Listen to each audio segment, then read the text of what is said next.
Hello guys, how you all? कैसे हो आप लोग? देखो आज हम लोग जो है न्यूक्लियर केमिस्ट्री का ये जो सेशन है इसको खत्म कर लेंगे आज, है ना। तो आज बेसिकली हम लोग तीन चीज पढ़ने वाले हैं। एक तो कंजर्वेशन ऑफ न्यूक्लियॉन्स, कि जैसे केमिकल रिएक्शन में एटम्स कंजर्व होते थे, जितने एटम्स रिएक्टेंट में उतने ही प्रोडक्ट में। उसी तरह न्यूक्लियर रिएक्शन में न्यूक्लियॉन्स कंजर्व होते हैं, जितने न्यूक्लियॉन्स रिएक्टेंट में उतने ही प्रोडक्ट में। नए न्यूक्लियॉन्स बनते हैं पुराने से, बट नंबर कांस्टेंट होता है। दूसरी चीज पढ़ने वाले determination of age of rock. मतलब क्या है, जैसे मान लो एक पहाड़ पे कोई पत्थर मिला जिसकी एज लेट से आई 100 ईयर्स, या फिर 1000 ईयर्स, या फिर 10,000 ईयर्स। 10,000 पकड़ लेते हैं। और उस पहाड़ की जो नॉर्मल पत्थरों की एज है वो है 10,000 से ज्यादा, लेट से 20,000 ईयर्स। यानी ये वाला पत्थर जल्दी आया है, यानी ये कहीं और से आया होगा, मिट्टी के फॉर्म में गिरा होगा। तो इस तरह से हम पता करते हैं कि कौन सा पत्थर इधर का है, कहीं और का है ना। किसकी एज बाकियों से अलग है, इसका मतलब उसका प्रोसेस ऑफ फॉर्मेशन अलग है, वो कहीं और से आया होगा। तो ये होता है determination of age of earth, या फिर बोल सकते हो एज ऑफ अर्थ भी बोल सकते हैं, एज ऑफ प्लैनेट बोल सकते हैं, या किसी भी चीज की एज हम निकाल सकते हैं इस तरह से, मतलब रॉक के हिसाब से, रॉक के बेसिस पे। दूसरा है रेडियो कार्बन डेटिंग। देखो कार्बन डेटिंग क्या है, एक फॉसिल है जो कि मरा हुआ कोई एनिमल है या फिर ह्यूमन है। तो हम पता करते हैं कि वो कब मरा था, तो उसकी एज निकालते हैं उस पर्टिकुलर फॉसिल की, कि ये एनिमल मरा कब था। So that is called radio carbon dating, है ना। तो ये दो चीजें जो हैं वो आज के सेशन में अपन करेंगे, और चैप्टर खत्म हो जाएगा तो फिर एडवांस के कुछ क्वेश्चंस कर लेंगे पिछले साल के। ठीक है guys, so let us start our session. तो जैसा कि हमने कहा कि हम सबसे पहले कंजर्वेशन ऑफ न्यूक्लियॉन से स्टार्ट करेंगे। तो let us start conservation of nucleons. देखो कंजर्वेशन ऑफ न्यूक्लियॉन्स का मतलब क्या है। जैसे नॉर्मल केमिकल रिएक्शन की अपन बात करते हैं, नॉर्मल केमिकल रिएक्शन की बात करें यदि, तो नॉर्मल केमिकल रिएक्शन में क्या होता है, number of total number of atoms जो है वो कांस्टेंट होते हैं, या फिर बोल सकते हो कंजर्व होते हैं। Total number of atoms conserve होने का मतलब क्या है, टोटल एटम्स इन रिएक्टेंट, जितने रिएक्टेंट में एटम्स हैं उतने ही एटम्स होंगे कितने प्रोडक्ट में। ठीक है, प्रोडक्ट में भी उतने ही रिएक्टेंट मतलब एटम्स होंगे। तो न्यूक्लियर रिएक्शन में क्या है, what is in the nuclear reaction. Nuclear reaction में ओल्ड न्यूक्लियॉन्स नए न्यूक्लियॉन्स में कन्वर्ट होते हैं, है ना। तो न्यूक्लियॉन्स कंजर्व होंगे, total nucleons in reactant is equal to total nucleons in the product. जितने रिएक्टेंट में न्यूक्लियॉन्स है उतने ही प्रोडक्ट में न्यूक्लियॉन्स होंगे, तो यहाँ पर कंजर्वेशन ऑफ न्यूक्लियॉन्स लग जाएगा।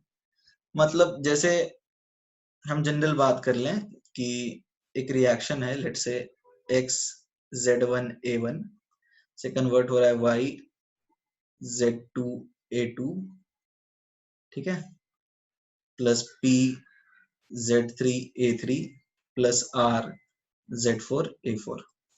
तो इसमें क्या होगा, मास नंबर कंजर्व होगा, यानी A1 is equal to A2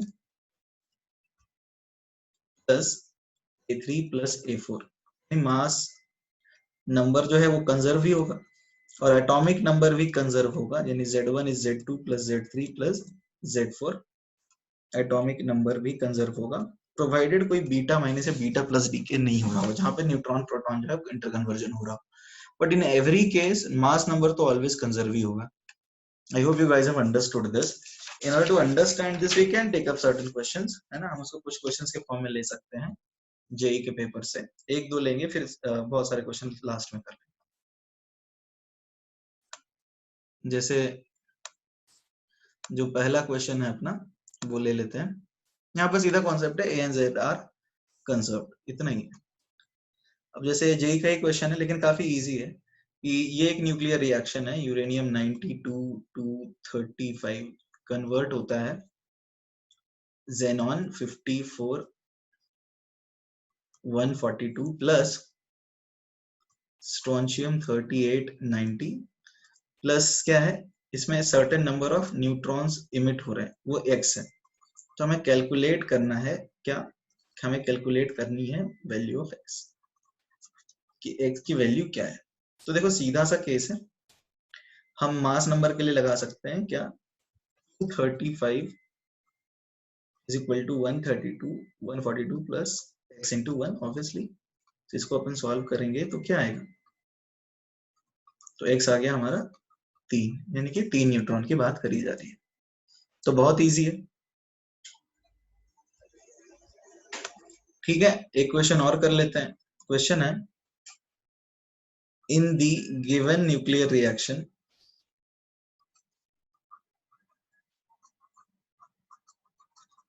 ठीक है, ये न्यूक्लियर रिएक्शन आपको दे रखा है क्या, बेरिलियम 94 प्लस एक्स, ये बनाता है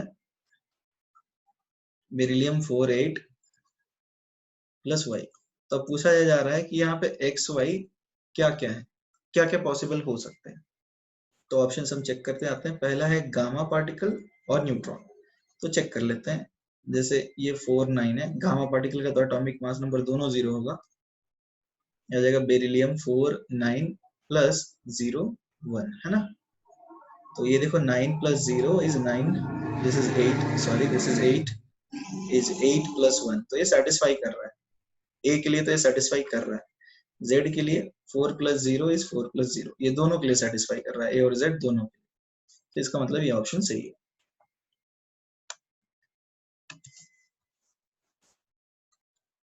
फिर हम बात करते हैं ऑप्शन बी की, जो क्या दे रखा है, प्रोटॉन और ड्यूटेरियम। तो बेरिलियम 4 9 प्लस कर लेते हैं प्रोटॉन को substitute, will give you beryllium 48 plus deuterium that is 1 2, है ना। तो 9 प्लस 1 इज 8 प्लस 2, यानी ये ए के लिए तो सेटिस्फाई कर रहा है। Again 4 plus 1 is 4 plus 1, Z के लिए भी सेटिस्फाई कर रहा है ना। तो ये बी ऑप्शन भी यहाँ पे सही। आई होप यू अंडरस्टूड, ए और जेड दोनों के लिए हमें चेक करना है। अब थर्ड ऑप्शन जो दिया है दैट इज न्यूट्रॉन और ड्यूटेरियम। तो beryllium 4 9 plus neutron 0 1 is beryllium 4 8 plus deuterium 1 2। तो देखो 9 प्लस 1 इज 8 प्लस 2, इसके लिए सेटिस्फाई कर गया। 4 प्लस 0 इज 4 प्लस 1, इसके लिए मतलब ए सेटिस्फाई कर रहा है और जेड सेटिस्फाई नहीं कर रहा, यानी कि ये रिएक्शन नहीं हो सकता। दोनों सेटिस्फाई करने चाहिए इनको, ठीक है ना। Now let us consider the last option, which is gamma and proton. तो बेरिलियम 4 9, गामा तो 0 0 8 4 प्लस प्रोटॉन 1 1। तो देखो 9 plus 0 is equal to 8 plus 1, ये सेटिस्फाई कर गया ए के लिए। And 4 plus 0 is not equal to 4 plus 1, ये सेटिस्फाई नहीं किया जेड के लिए। तो ये आंसर नहीं हो सकता। आंसर क्या है, ए और बी। ठीक है, तो इसी तरह से हमें ए और जेड के लिए चेक करते रहना है, ठीक है ना। तो ये बड़ा इजी था, अभी हम कर पाए इसको।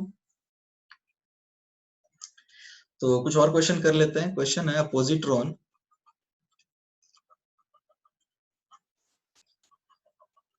इज इमिटेड फ्रॉम सोडियम 1113 20, मतलब 1123। क्वेश्चन है, the ratio of the atomic, the ratio of atomic mass and atomic number of the resulting nuclide of the resulting nuclide is, ठीक है। चार ऑप्शंस दे रखे हैं आपके पास, 22/10, 22/11, 23/10 and the last option is 23/12, है ना। तो देखो पॉजिट्रॉन में बच्चों होता क्या है, पॉजिट्रॉन में जब प्रोटॉन न्यूट्रॉन में कन्वर्ट होता है तो एक एंटी पार्टिकल निकलता है इलेक्ट्रॉन का, इसके ऊपर ये चार्ज होता है। और ये मतलब जैसे इलेक्ट्रॉन के ऊपर नेगेटिव चार्ज है तो इसके ऊपर पॉजिटिव होगा, इलेक्ट्रॉन के ऊपर पॉजिटिव मास है तो इसके ऊपर नेगेटिव मास होगा, यानी प्रोटॉन न्यूट्रॉन में कन्वर्ट होता है। तो एक एलिमेंट है एक्स, जेड और ए, तो प्रोटॉन न्यूट्रॉन में कन्वर्ट होता है, एक्स डैश बनाता है। तो प्रोटॉन चूंकि न्यूट्रॉन में कन्वर्ट हो रहा है, राइट, तो मास एटॉमिक नंबर जो है वो कम हो जाएगा, it will become Z-1 plus positron and neutrino, ठीक है। तो अब जब सोडियम 1123 कन्वर्ट होगा, पॉजिट्रॉन इमिट करेगा, तो जो x डैश बनेगा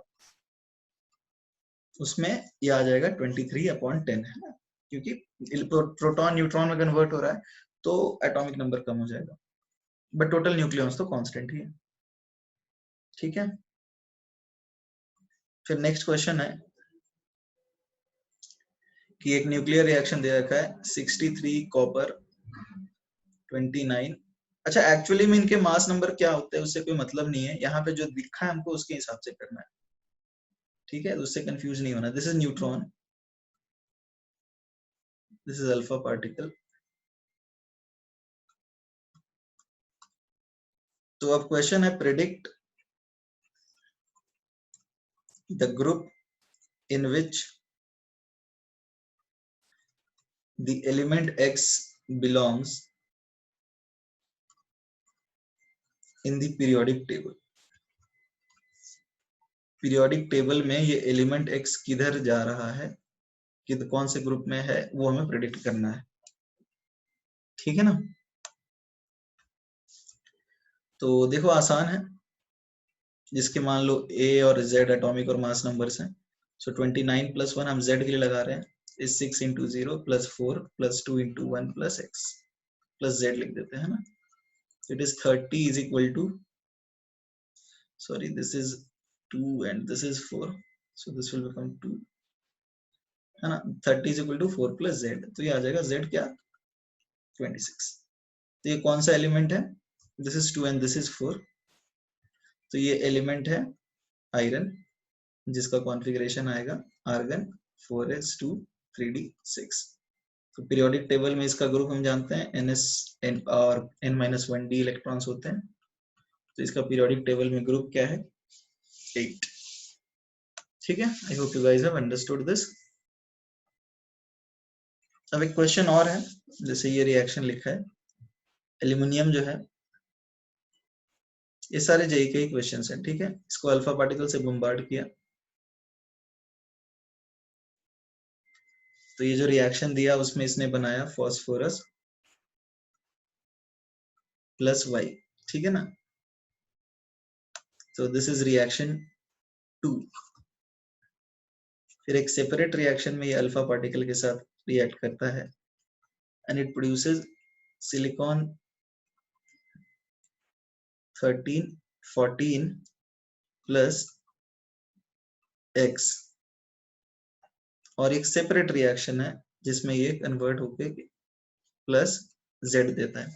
तो हमें बताना है कि X क्या है, Y क्या है और Z क्या है। ठीक है guys, so we are suppose to do this much only, हमें सिर्फ इतना ही करना है। तो हम रिएक्शन 1 के लिए लगा देते हैं, this is reaction 1, this is reaction 2, this is reaction 3। तो 1 के लिए देखो क्या है, 27 + 4 is equal to 30 plus let's say A1 लिख देते हैं। तो A1 क्या आ रहा है, 1 आ रहा है। फिर इसी तरह से हम लिखते हैं 13 + 2 इज 14 प्लस Z1, तो Z1 आ रहा है 1, तो यानी 1 1, ये क्या है, दिस इज प्रोटॉन। ठीक है guys, I hope it is clear. अब रिएक्शन 2 के लिए हम देखें, तो 27 + 4 इज इक्वल टू 30 + A2।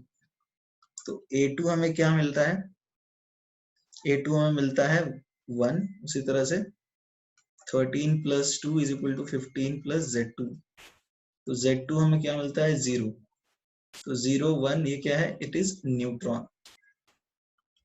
ठीक है, देखो थर्ड रिएक्शन जो है, let us talk about third reaction.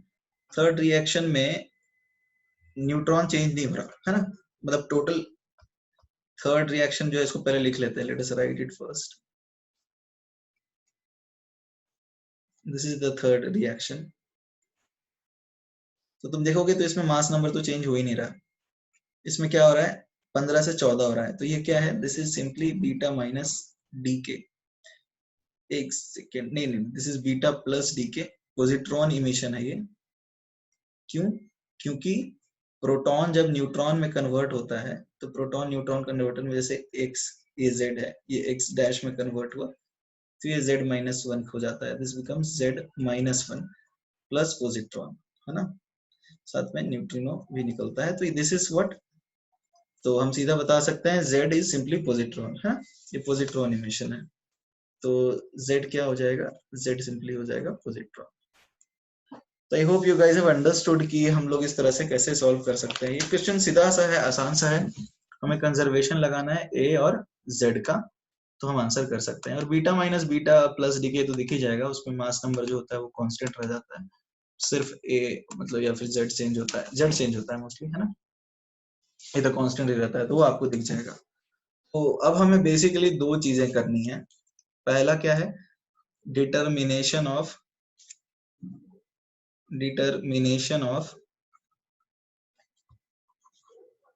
As of rock, कोई पहाड़ पत्थर, या फिर बोल सकते हो यदि पत्थर किसी प्लैनेट का है तो उस प्लैनेट का भी एज हम निकाल सकते हैं। देखो इसमें एक रिएक्शन होती है, रिएक्शन क्या होती है, यूरेनियम 238 डीके करता है, और इसका एंड प्रोडक्ट जो आता है दैट इज लेड 206, ये स्टेबल होता है। This is final and product, this is final stable and product, ठीक है। और साथ में क्या बनाता है ये, साथ में ये 8 अल्फा पार्टिकल्स रिलीज करेगा, ठीक है ना। और तुम ही समझ ही सकते हो साथ में क्या होगा, साथ में इलेक्ट्रॉन्स भी इमिट करेगा,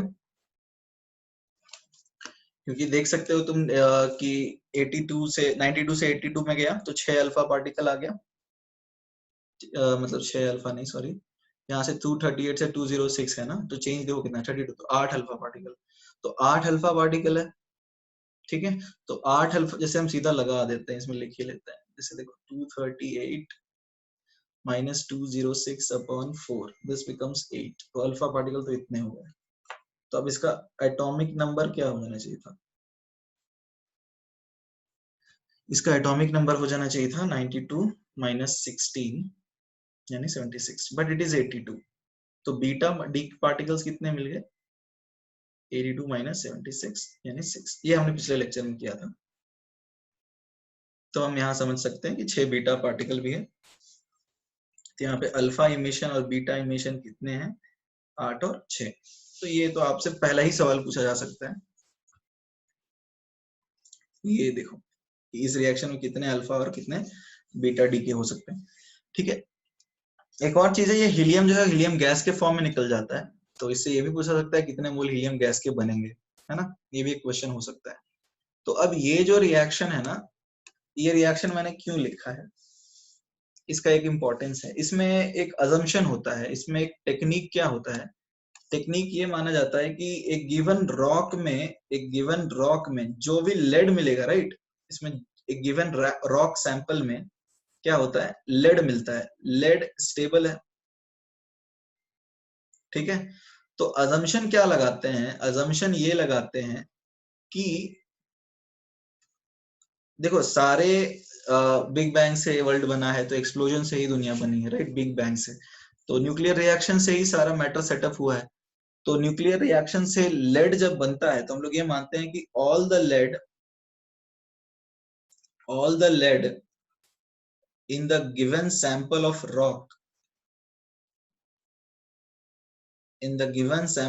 rock is obtained from the disintegration of rock is obtained from the disintegration of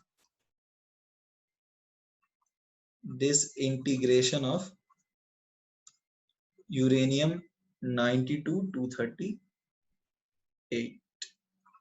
देखो सारा प्लैनेट सारा वर्ल्ड न्यूक्लियर रिएक्शन से हुआ है, एक बड़ा सा बिग बैंग हुआ और उसके बाद सारा दुनिया सेटअप हो गया। तो न्यूक्लियर रिएक्शन से चीजें सब करके या फिर अलग अलग फॉर्म में सॉलिड लिक्विड गैस में कन्वर्ट होकर के रॉक्स के फॉर्म में है। तो यहाँ अज्यूम क्या करते हैं कि यूरेनियम 238 जो होगा वो फाइनली डिकम्पोज होकर के फाइनल स्टेबल प्रोडक्ट लेड होता है, तो वहां पे आ जाता है। तो हम लोग ये मानते हैं, ये अजम्पशन लेते हैं कि जो भी गिवन सैंपल ऑफ रॉक में लेड है that must have come from the decomposition of uranium 238, ठीक है। तो यूरेनियम 238 जो सीरीज है उसमें जैसे फिर क्या आएगा 238 के बाद आएगा, जैसे हमने पढ़ा है ना अल्फा बीटा पार्टिकल, 238 के बाद आएगा क्या 234 आएगा, फिर 230 आएगा, 226 आएगा, इस तरह से चलता जाएगा। तो फाइनल जो स्टेबल प्रोडक्ट जहां पे ये रुकेगा वो क्या है, वो ऑब्वियसली लेड है। ठीक है ना, तो ये एक अजम्पशन हम लगाते हैं कि जो भी यूरेनियम 238 है ना वो डिकम्पोज होकर के लेड बनाएगा, और जो भी लेड है वो यूरेनियम 238 से है। तो मान लो T इज इक्वल टू 0 पे ये A0 था, ये कुछ नहीं था। T is equal to T1 जहां पे हम लोग देख रहे हैं तो ये A0 माइनस x होगा। यहाँ पर ये क्या है, A0 क्या है, नंबर ऑफ न्यूक्लियाई है, ठीक है, और ये x नंबर ऑफ न्यूक्लियन है, ये आ जाएगा 8x, इसकी जरूरत है नहीं, ये तो हीलियम गैस बनेगा, है ना। यहाँ पे A0 क्या है, number of nuclei of uranium 92 238 at time t is equal to 0 जब ये बना। और A0 माइनस x क्या है, number of nuclei of uranium 92 238 at time t is equal to t1, है ना, इस तरह से। और ये x भी वही है, नंबर ऑफ न्यूक्लियाई, x क्या है, number of nuclei of lead, ये लेड के न्यूक्लियाई है गिवन टाइम इंटरवल t पे। तो अब देखो इसका यदि हाफ लाइफ पता है, हाफ लाइफ इस रिएक्शन का पता है यदि, तो हाफ लाइफ क्या आएगा, ln2/k, या फिर k नहीं, यहाँ पर तो हम लोग लेमडा लिखते हैं, जस्ट अ मिनट। यहाँ पे लेमडा क्या आएगा, लेमडा आएगा 0.693 अपॉन t1/2, ठीक है ना। तो अब देखो हम क्या करते हैं, हमें दो चीजें पता होती हैं, एक गिवन टाइम t1 पे हमें A0 माइनस x पता है और हमें x पता है, ठीक है। तो हम A0 कैसे निकाल सकते, तो हमें ये बेसिकली जानकारी है कि हम T कैसे निकाल सकते हैं। T जो T1 है ये निकाल सकते हैं 2.303 बाई लेमडा, लेमडा तो अपने पास है, log A0 upon A0 minus x. Lambda तो हमारे पास है ही, तो हमें सिर्फ A0 और A0 माइनस एक्स चाहिए, बट हमारे पास जो डेटा है वो A0 माइनस एक्स है, ठीक है, और दूसरा डेटा क्या है, हमारे पास x है। तो A0 क्या होगा, A0 हो जाएगा A0 minus x plus x, ठीक है। तो हम A0 कैसे, देखो A0 minus x plus x A0 हो जाएगा। तो A0 यानी इनिशियल यूरेनियम 238 के कितने सैंपल्स हैं वो कैसे निकालते हैं, A0 निकालते हैं, हम लिखते हैं यूरेनियम 238 के जो अभी time t is equal to t1 पे जितने हैं ये किसके प्रोपोर्शनल होगा, A0 माइनस एक्स के, प्लस जो लेड 206 के बन गए अभी गिवन टाइम पे, कब t is equal to t1 पे, ये किसके प्रोपोर्शनल होगा, ये प्रोपोर्शनल होगा x के। तो ये हमें किसके मिल जाएगा, इनिशियल मिल जाएगा, ये हमें मिल जाएगा यूरेनियम 92 238, कब मिलेगा, t is equal to t0, ठीक है। तो अब देखो बच्चों हम लोग क्या लिख सकते हैं, अब हम लोग लिख सकते हैं t is equal to t1। देखो लेमडा तो अपने पास है, t is equal to t1, तो लेमडा हम लिख सकते हैं क्या, 2.303 इंटू 1 बाई लेमडा है तो आ जाएगा t1/2 अपॉन 0.693 इंटू क्या, A0 अपॉन ए, तो A0 क्या है, 2 यूरेनियम 238 92 गिवन टाइम इंटरवल पे, प्लस क्योंकि हमें तो सब कुछ T1 पे ही पता है ना, अपॉन ये A0 हो जाएगा अपॉन यूरेनियम 238 92, और ये सारे न्यूक्लियाई ऑफ एटम्स जो हैं ऑल द, ये this is all taken at t is equal to t1, ये सारा वैल्यू जो है ये सारा t is equal to t1 पे ही है। All the numbers are at t is equal to t1, ये सारा नंबर का डिटर्मिनेशन हमने t is equal to t1 पे ही किया है। तो t1 पे जो यूरेनियम 238 है प्लस जो लेड बना उसको हम ऐड करेंगे तो हमें A0 मिल जाएगा। तो इस तरह से हम जो है एज जो है T1 जिसको हम बोल रहे हैं वो हम निकाल सकते हैं रॉक का। और यदि एक गिवन सैंपल ऑफ रॉक का किसी एक जगह पे एज अलग है बाकी पहाड़ पे जो रॉक्स हैं उनसे, तो हम बोल सकते हैं कि ये रॉक कहीं और से आया है, ठीक है, या फिर ये मीटियोर या फिर कहीं एस्ट्रोइड से आया है। तो पुराना मैं कॉन्सेप्ट समझा देता हूँ। हम लोग मानते क्या है कि जो भी लेड है गिवन सैंपल में जो कि नेचुरल डिसइंटीग्रेशन सीरीज में बना है वो फाइनल प्रोडक्ट किसका है, वो फाइनल प्रोडक्ट यूरेनियम 238 के डिकम्पोजिशन का है। तो फिर हम वही लगा देंगे lambda is equal to 1/t log e या फिर t is equal to 1 by lambda log e a not upon a not minus x, है ना। आई होप ये बात आपको समझ में आई होगी। अब देखो रेडियो कार्बन डेटिंग,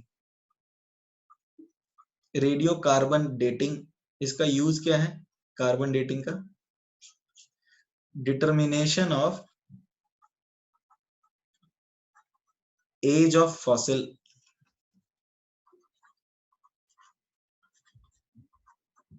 किसी फॉसिल का एज यदि हमें पता करना है तो हम कार्बन डेटिंग यूज करते हैं। देखो इसमें कॉन्सेप्ट क्या इन्वॉल्व है, कॉन्सेप्ट ये है कि यदि तुम रिलेटिव अबंडेंस देखो C12 और C12 और C14 की, तो 10 raise to the power of 10:1 होता है अप्रोक्सीमेटली, मतलब 10 की पावर 10 कार्बन मिलेंगे कार्बन 12 के और एक मिलेगा कोई कार्बन 14 के। तो ये उसका रिलेटिव अबंडेंस होता है, यानी कार्बन 12 जो है वो कार्बन 14 के जो एटम्स यदि देखोगे 10 की पावर 10 तो तुम्हें एक मिलेगा C14 और 10 की पावर 12 10 की पावर 10 मिल जाएंगे कार्बन 12। तो इसमें कंसेप्ट क्या है वो देखना है। जो लिविंग मैटर है, लिविंग मैटर, लिविंग मैटर वो क्या करता है वो समझते हैं। जैसे हम लोग लिविंग मैटर हो गए तो हम लोग खाते हैं, कार्बन का हम लोग अपटेक करते हैं, ठीक है। कार्बन अपटेक भी करते हैं यानी खाते भी हैं, और कार्बन जो है वो हम लोग बाहर भी फेंक देते हैं। जैसे कि जैसे हम लोग जो खाना खाते हैं it comes out in various sources, primarily जो आप ब्रीद करते हो उससे ही बाहर निकलता है, don't think otherwise. Like you take in carbon, तुम खाना खाते हो राइट, कार्बन खाते हो, और तुम लेट से जो गैस रिलीज करते हो, you breathe in O2 but you release CO2, तो जो तुम कार्बन निकालते हो वो कहाँ से निकालते हो? वही खाना से निकालते हो। तो जो प्राइमरी तुम कार्बन निकालते हो that is through your mouth and nose, don't take it otherwise. ज्यादातर चीजें जो आप बाहर निकालते हैं कार्बन को वो अपने मुंह और नाक से निकालते हैं, राइट, ठीक है। तो most of the carbon that we release is through our respiratory system, correct. तो हम लोग कार्बन को अपटेक भी करते हैं और कार्बन को रिलीज भी करते हैं। तो मान लो जैसे तुमने कल खाया और आज खाया, तो इस प्रोसेस में मान के चलते हैं कि वजन नहीं बढ़ रहा है। I am not talking about a child, I am talking about an adult. तो एक नॉर्मल केस लें तो होता क्या है कि एक लिविंग मैटर कार्बन लेते भी रहता है और कार्बन रिलीज भी करते रहता है। कार्बन का अपटेक भी चालू है और कार्बन का एग्जॉस्ट या कार्बन का रिलीज भी चालू है, ठीक है। तो कार्बन अपटेक भी होता है, कार्बन रिलीज भी होता है। तो जब हम कार्बन का अपटेक करते हैं तो हम अपटेक C12 का भी करते हैं और C14 का भी करते हैं, और जब हम कार्बन का रिलीज करते हैं तो हम C12 का भी करते हैं और C14 का भी करते हैं। तो जो इंसान जिंदा है वो दोनों तरह के कार्बन से इंटरेक्ट कर रहा है, कार्बन खा रहा है, कार्बन निकाल रहा है। उसका काम ही यही है, जिंदगी भर यही करना है, आपको भी यही करना है, मुझे भी यही करना है, कार्बन खाना है, कार्बन निकालना है। तो लिविंग मैटर क्या करता है, carbon, I am talking about animal, I am not talking about plant, ठीक है, प्लांट का अलग सिस्टम है। तो जो लिविंग मैटर है वो कार्बन खा भी रहा है और कार्बन रिलीज भी कर रहा है। तो ये जो रेशियो है, तो लिविंग मैटर में क्या होता है, द रेशियो, या फिर बोल सकते हो कि the number of C14 atoms ये कांस्टेंट होता है। कार्बन 12 कार्बन 14 के जो एटम्स हैं हम मान के चलते हैं कि लिविंग मैटर में कांस्टेंट होगा, क्योंकि वो कार्बन खा भी रहा है और कार्बन रिलीज भी कर रहा है, राइट। वो कार्बन खा भी रहा है और कार्बन रिलीज भी कर रहा है, ठीक है। दूसरी चीज, ठीक है ना, नए आइटम्स आ रहे हैं और पुराने जा रहे हैं। बट यदि मैटर अब डेड है, मान लो डेड मैटर, यानी कि लेट से you have a dead animal, तो उसका कार्बन का अपटेक बंद। अब तुम बोलोगे सर कार्बन का रिलीज भी तो वो बंद कर देगा क्योंकि वो तो मर गया है। बिल्कुल सही, कार्बन का रिलीज भी बंद कर देगा। बट यहाँ पे तुम देखो कि कार्बन 12 जो है यहाँ पे जितने आते हैं उतने ही चले जाते हैं। तो जब कार्बन का रिलीज यहाँ पे बंद हो गया है, ठीक है, और कार्बन का अपटेक भी बंद हो गया है, तो यहाँ भी तुम सोचो कि कार्बन 12 कांस्टेंट होगा। तो यही पे कॉन्सेप्ट आ जाता है, यहाँ पे कार्बन 12 और कार्बन 14 कांस्टेंट नहीं होता। कार्बन 14 एक अनस्टेबल आइसोटोप है, तो वो एक स्टेबल में कन्वर्ट होना चाहता है नाइट्रोजन में, ठीक है। अब देखो 6 से हो गया क्या, कार्बन 12 जब कन्वर्ट हो रहा है किसमें, नाइट्रोजन में, तो 6 से 7 हो गया, यानी प्रोटॉन्स बढ़ रहे हैं। तो ये बेसिकली क्या है, एक न्यूट्रॉन प्रोटॉन इंटर कन्वर्जन है, जो कि क्या है, this is simply beta minus decay. तो हो क्या रहा होता है कि जो डेड मैटर है उसमें कार्बन 14 कन्वर्ट हो रहा होता है किसमें, नाइट्रोजन में। जो डेड मैटर है उसमें कार्बन 14 कन्वर्ट हो रहा है नाइट्रोजन में। ये वैसे प्लांट्स के लिए भी अप्लाई होता है बट हम करते हैं एनिमल्स पे ही है। तो अब देखो तुम सोचो कि जैसे जैसे डेड मैटर का बॉडी पुराना होता जाएगा, वैसे वैसे ही due to the carbon, due to the above reaction, तो हम बोल सकते हैं due to above reaction. Above reaction क्या है, that is simply beta minus decay. यहाँ पे क्या होता है, the number of C14 atoms, या फिर बोल सकते हो ratio of C12 upon C14, ये रेशियो जो है, या फिर ऐसा बोल सकते हो C14 अपॉन C12। देखो C12 कांस्टेंट है, C14 डीके हो रहा है, तो ये डिक्रीज होने लग जाता है। ठीक है, अब देखो, अब तुम बोलोगे कि सर लिविंग मैटर में भी तो C14 का डीके होता होगा, बट बेटा ऐसा है कि जब C14 लिविंग मैटर में आ रहा है, डीके हो रहा है, तो वो बंदा जो है वो नया मैटर खा भी रहा है, तो नया C14 ला रहा है, नया C14 जा रहा है, तो उसके बॉडी में जो कन्वर्जन की रेट है वो बहुत स्लो हो जाती है। तो इस, और हाँ एक और चीज, this reaction has a half life. ये जो हाफ लाइफ है उसका, this is approximately this much, इतना साल है। तो अब समझ के सकते हो कि लिविंग मैटर में वो ज्यादा फर्क नहीं पड़ता है कि किस रेट से कार्बन 14 जो है वो कार्बन सॉरी नाइट्रोजन 14 में कन्वर्ट हो रहा है, बट डेड मैटर के लिए फर्क पड़ेगा। डेड मैटर में जो कार्बन 14 जो है वो नाइट्रोजन में कन्वर्ट हो रहा है, उससे क्या होता है, कार्बन 14 का जो रेशियो है वो डिक्रीज होने लगता है। बट लिविंग मैटर में क्या है बेटा, दैट इज कांस्टेंट। तो कॉन्सेप्ट सीधा सा ये है कि लिविंग मैटर में the number of carbon 14 atoms बोलो या फिर ratio of carbon 14 to carbon 12 बोलो, वो कांस्टेंट है। या फिर यहाँ तुम रेशियो लिख सकते हो, और यहाँ पर तुम लिख सकते हो, और रेशियो, यहाँ पे ये रेशियो कांस्टेंट है, बट यहाँ पे ये रेशियो डिक्रीज हो रहा है। तो अब होता क्या है, लिविंग मैटर में वो रेशियो कांस्टेंट होता है क्योंकि वो खा भी रहा होता है और रिलीज भी कर रहा होता है, और जो डेड मैटर है उसमें वो रेशियो डिक्रीज होने लगता है। तो इससे हमें क्या पता चला, इससे हमें ये पता चला कि टी जो है दैट इज 1/λ। लेमडा कैसे निकालेंगे, लेमडा 0.693 अपॉन उससे लगा देंगे, is equal to log e a not upon 80। अब देखो हम क्या लिख सकते हैं, यहाँ पे लिख सकते हैं क्या, 2.303 इंटू जो भी हाफ लाइफ है ना। हमें तो सॉरी यहाँ पर तो हमें टी जो है लेमडा, एक सेकेंड है ना, लेमडा यहाँ से आएगा, ठीक है, ये आ जाएगा 0.693 अपॉन लेमडा, मतलब हाफ लाइफ से निकाल लेंगे। हम लोग इस पे ध्यान देते हैं अभी, into 2.303 log 10 A not upon 80।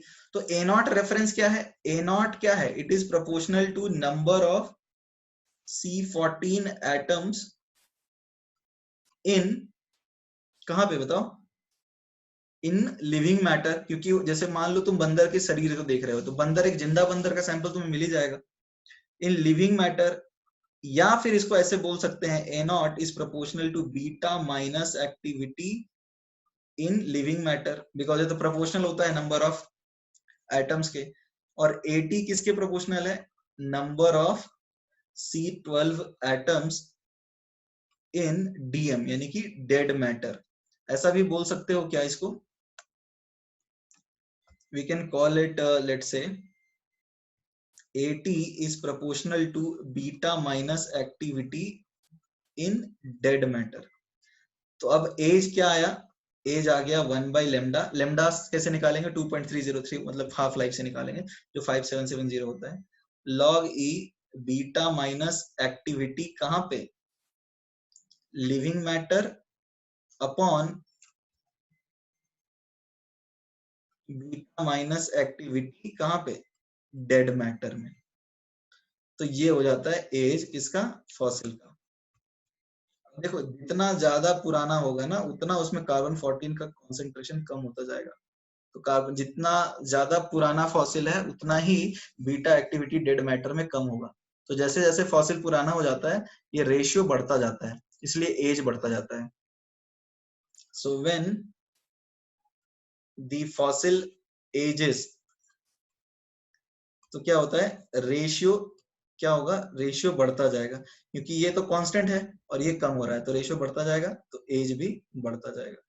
तो इस तरह से जो है हम लोग एज निकालते हैं किसी फॉसिल का। आई होप ये बात आपको समझ में आई होगी कि beta minus activity living matter में कांस्टेंट है और डेड मैटर में कार्बन 14 बीटा माइनस डीके करने लग जाता है नाइट्रोजन में, इसीलिए जो है वो एज कम हो जाता है। और नंबर ऑफ आइटम्स के बेसिस पे हम निकाल लेते हैं कि कैसे हम लोग जो है एज पता करेंगे। अब ये चीज कितनी समझ में आई है आपको? Understand this, let us take up a question from JEE. ये क्वेश्चन जेईई के पेपर का ही है 2008 के आसपास, I don't know the exact date. अब एक क्वेश्चन है न्यूक्लियर एक्सप्लोजन। क्वेश्चन जेईई ने क्या पूछा है, a nuclear explosion has taken, this is on carbon dating, has taken place leading to increase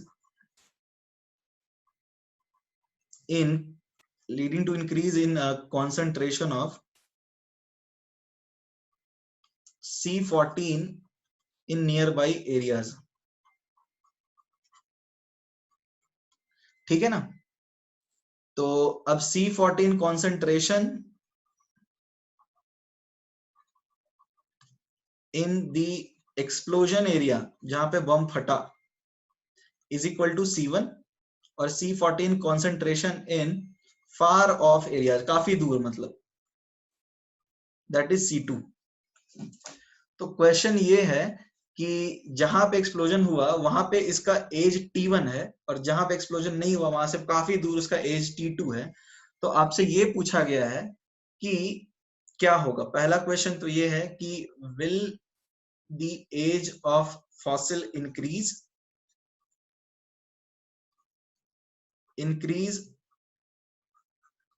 in the explosion area. दूसरा part ये है कि calculate T1 minus T2। T1 minus T2 क्या है ये हमें निकालना है। तो आई hope you guys have understood the question कि मान लो एक जगह पे बम फट गया, जहां पे बम फटने की वजह से C14 का कॉन्सेंट्रेशन बढ़ गया और वहां पे एज फॉसिल का निकला T1, और कहीं बहुत दूर जैसे मान लो 4000-5000 किलोमीटर दूर बम नहीं फटा है तो वहां पे फॉसिल का एज T2 है, सेम फॉसिल है। ठीक है ना, सेम फॉसिल मान के चलते हैं। तो एज जो है वो फॉसिल का एक्सप्लोजन एरिया में बढ़ेगा या कम होगा? तो देखो बच्चों होता क्या है, कार्बन 14 का अपटेक जो है वो कौन करता है? जैसे बम फटेगा तो अपटेक डेड मैटर तो करेगा नहीं, तो ये करता है लिविंग मैटर।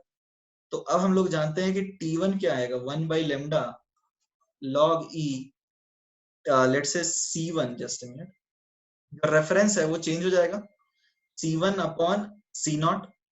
ठीक है, और फॉसिल तो क्योंकि टेकअप नहीं करता ना कार्बन 14, तो अब यदि हम फार ऑफ एरियाज की बात करें T2 तो ये आएगा 1/λ log ई C2/C0। अब हम ये जानते हैं कि अपटेक जो है वो तो चालू हो जाएगा लिविंग मैटर का उस एरिया में जहां पे एक्सप्लोजन हुआ है।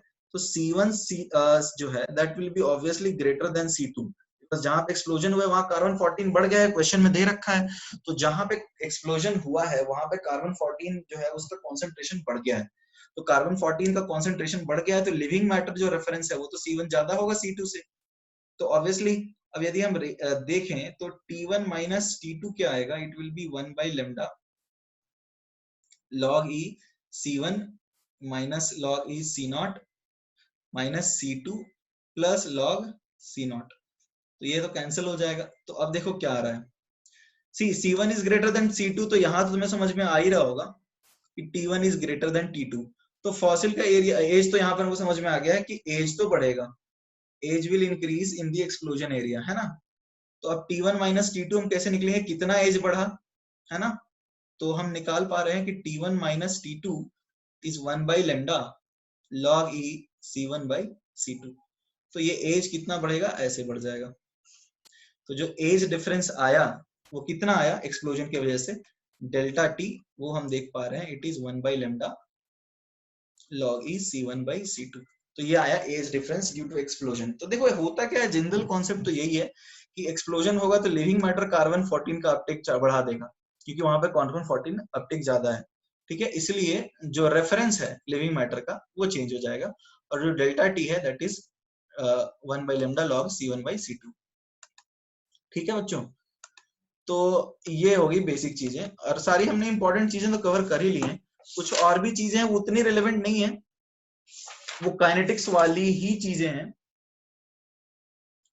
क्या है वो? Parallel radio active disintegration.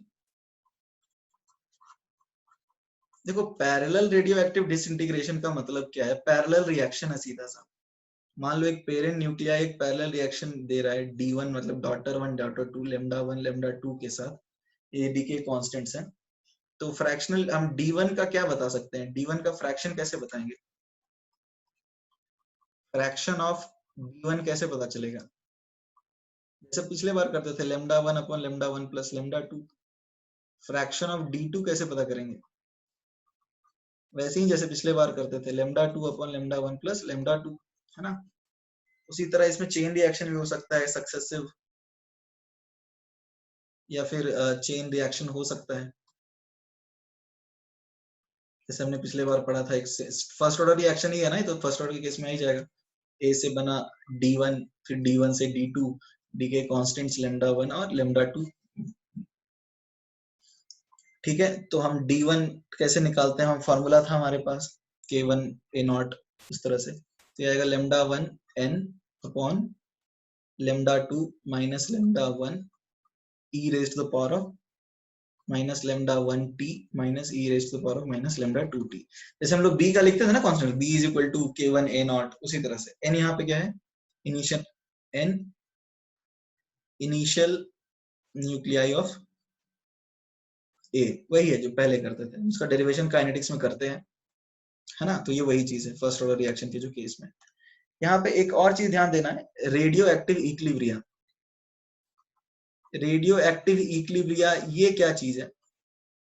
देखो रेडियो एक्टिविटी इक्विलिब्रिया बहुत आसान है, काइनेटिक्स में जैसे हम पढ़ते हैं वही चीज है। मान लो जिस रेट से A डिके हो रहा है उसी रेट से B डिके हो रहा है, तो इसको हम क्या बोलेंगे? इसको बोलेंगे रेडियो एक्टिव इक्विलिब्रिया। मतलब dNA/dt is equal to dNB/dt। और मान लो ये लेन चेन जो है और लंबी चल रही है, इसको A बोल देते हैं, इसको लेट से B बोल देते हैं, और इसको बोल देते हैं C। तो अब ये चेन लंबी चल रही है तो मान लो C से D भी बन सकता है, तो ये हो जाएगा क्या? Minus dNC/dt। तो इस तरह से जब जिस रेट से डिकम्पोज हो रहा है, मतलब ये जिस रेट से डिके हो रहा है उसी रेट से ये डिक्री हो रहा है, तो इसको बोलेंगे रेडियो एक्टिवली इक्विलिब्रिया, मतलब नेट रेट 0 है ना। तो इस केस में रेडियो एक्टिव इक्विलिब्रिया जब हम लगा रहे हैं तो हम क्या लिख सकते हैं? यहाँ पे रेडियो एक्टिव इक्विलिब्रिया की कंडीशन में हम लगा सकते हैं क्या? ये हम लिख सकते हैं lambda A Na is equal to lambda B, minute, B, ठीक है, is equal to lambda C NC। तो हम ऐसा लिख सकते हैं कि Na upon NB is equal to lambda B upon lambda A। ये इसके हाफ लाइफ के प्रोपोर्शनल हो सकता है, कि you can also right it half life of A upon half life of B। क्यों? क्योंकि हाफ लाइफ जो है इनवर्सली प्रोपोर्शनल होता है लैम्डा के। तो रेडियो एक्टिविटी इक्विलिब्रिया हो गया, रेडियो एक्टिव इक्विलिब्रिया। ये कोई बहुत ज्यादा इंपॉर्टेंट टॉपिक नहीं है। केमिस्ट्री के पॉइंट ऑफ व्यू से जो ज्यादा इंपॉर्टेंट टॉपिक्स हैं वो नंबर ऑफ न्यूक्लियाई है, फिर न्यूट्रॉन प्रोटॉन रेशियोज है, ठीक है ना, रेडियो कार्बन डेटिंग है, एज ऑफ अर्थ डिटर्मिनेशन है। तो ये सारे रिएक्शंस जो है वो इंपॉर्टेंट है। So guys, we have covered chemical kinetics and nuclear chemistry. Nuclear chemistry वाला part ये हमारा cover हो गया है, ठीक है। So keep solving problems, ठीक है ना। See you guys. We will see you in the next video on solid state. Goodbye.